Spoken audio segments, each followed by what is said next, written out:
In 1971, when a ban on him playing chess was lifted, he re-emerged with the same fiery passion for attack as in his youth. Fast forward to 1984. Emil Diemer was 78 years old. His health was frail, his life confined to the margins of society, but at the board his imagination burned as bright as ever. And on this particular occasion, he had the white pieces in a game against Thomas Heiling. And what unfolded was not just a spectacle, but a glimpse into the wild, untamed mind of a man who lived chess like few others ever did. And today, we'll be analyzing this genius game together, so make sure to stay until the very end. He begins with pawn to d4. That's normal. Stake out the center. Black answers with knight to f6. Also normal. Develop and pressure the center.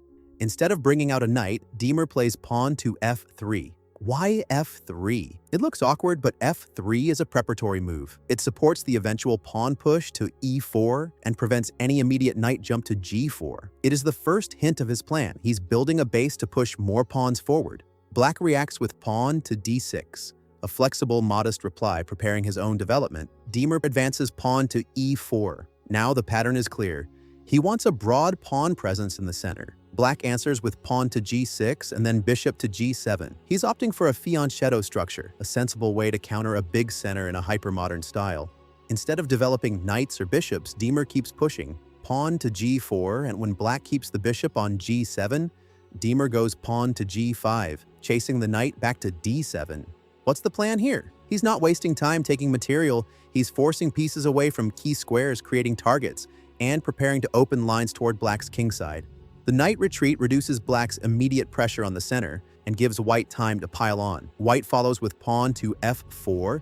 This is an important stabilizer. It completes a trio of central pawns f3, e4, and f4 that protect one another and prepare for the crucial thrust f5 later. It also removes the e5 square from Black and makes it harder for Black to activate a knight or a bishop through the center. Black tries to strike back with pawn to c5, a natural attempt to challenge White's center and open a diagonal for the dark-squared bishop.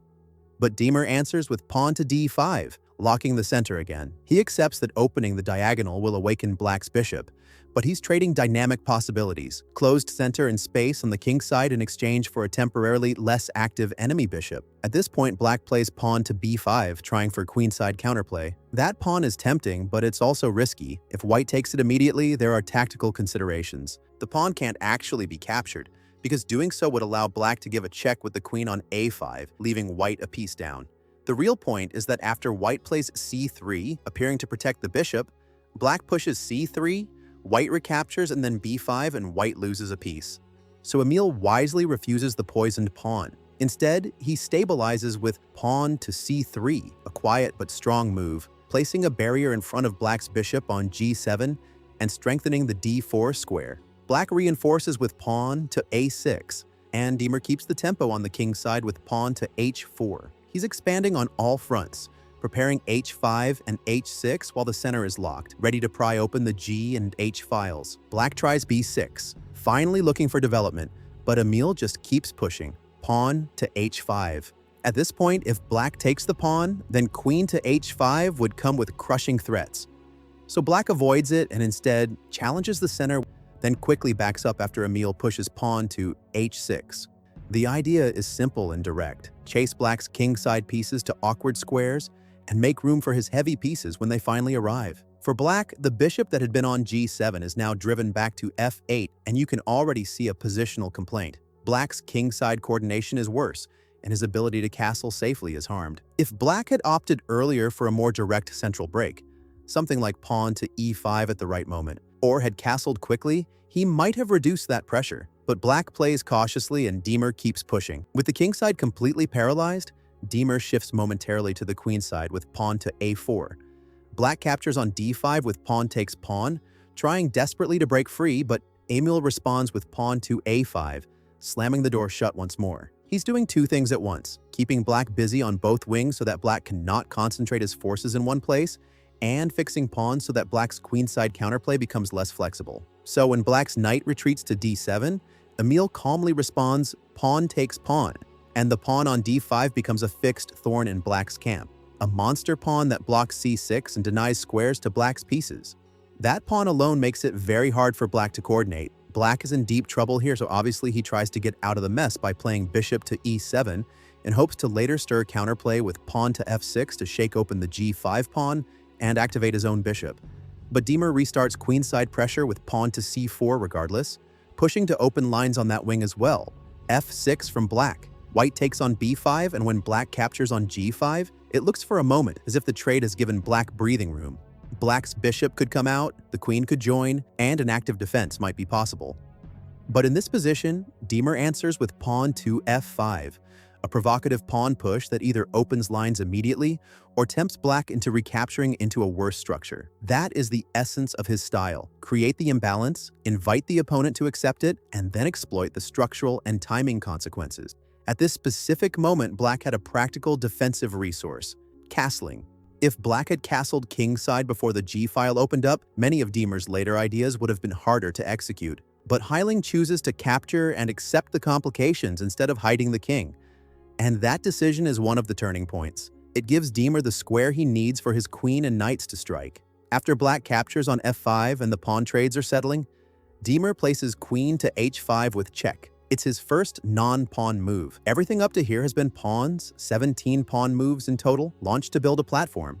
Now the queen arrives to exploit it. That he played this in a professional game is actually diabolical. The king is forced to f8 and can no longer castle, a practical win for white. And Diemer finally develops his next piece, a knight to f3, but not as a passive developing move. It hopes to land on g5 and e6 squares later, which are precisely the holes created by the pawn pushes. Black brings a rook to g8 to contest the g-file and tries to parry the emerging threat, but his pieces are uncomfortable and reactive. Diemer switches to the queenside with pawn to b6, creating a protected passed pawn idea and forcing black's pieces to split attention further. This is classical Diemer.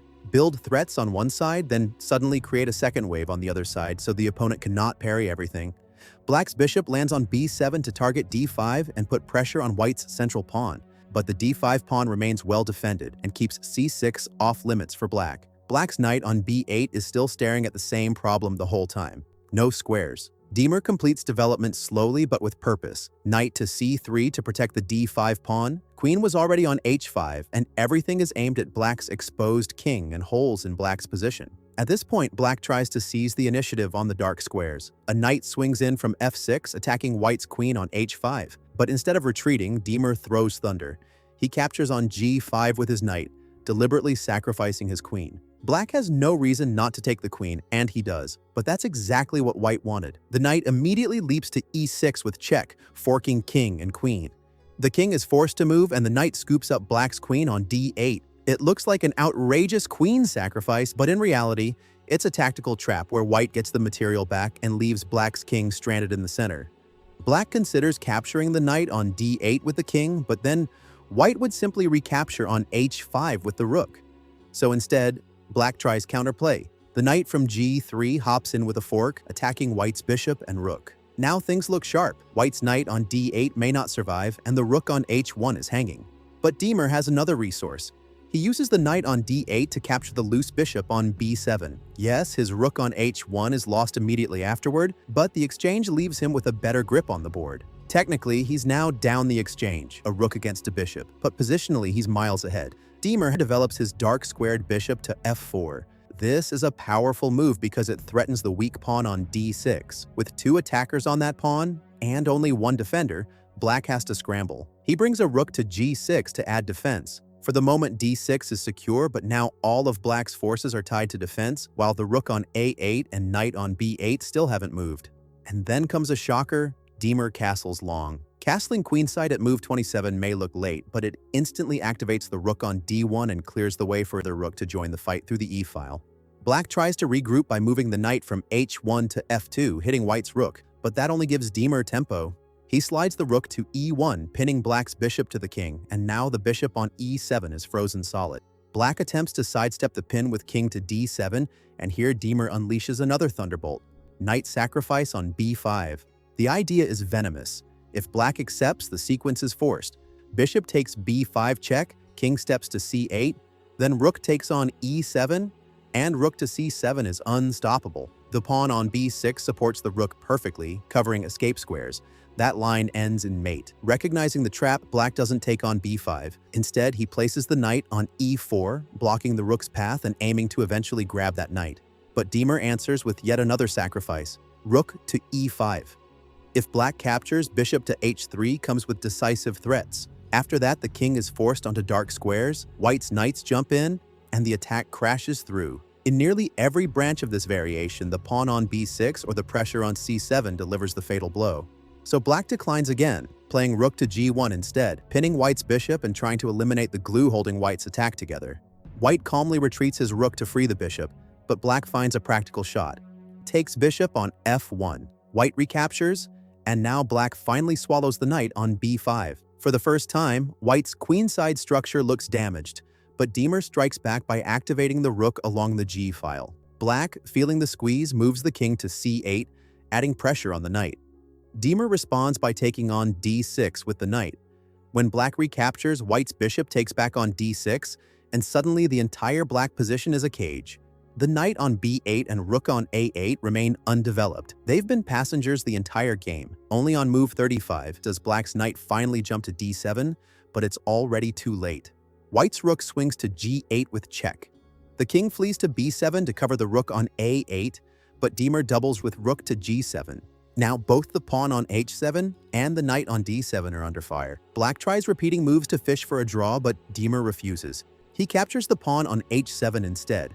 Black grabs white's pawn on a5, and finally the rook on a8 sees daylight. But it's the worst timing imaginable. White pushes pawn to b7, and that's the knockout. If black doesn't take it, white queens. If he does, he must give up critical defenders.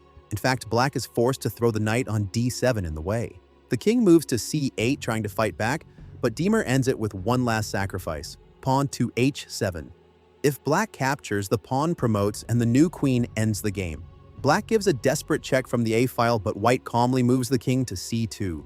After black takes the rook on d7, white queens anyway. Even if black snatches the bishop, white has endless checks and the advancing pawns guarantee victory. Finally, the pawn storms forward once more with d6, and black sees there's nothing left to be done. The position is hopeless, the king is open, and the b-pawn is unstoppable. So at move 45, Heidling resigns. So how do you like that for a chess game? I would say it wasn't perfect play, it wasn't textbook, but it's definitely one of the craziest chess games I've come across, and truly unforgettable. And that's why this game deserves to be retold even decades later. If you enjoyed this breakdown of a wild and brilliant piece of chess history, make sure to like this video and subscribe for more game stories and deep dives like this, because there are many more hidden gems waiting to be uncovered. Thank you for doing that, and see you in the next one.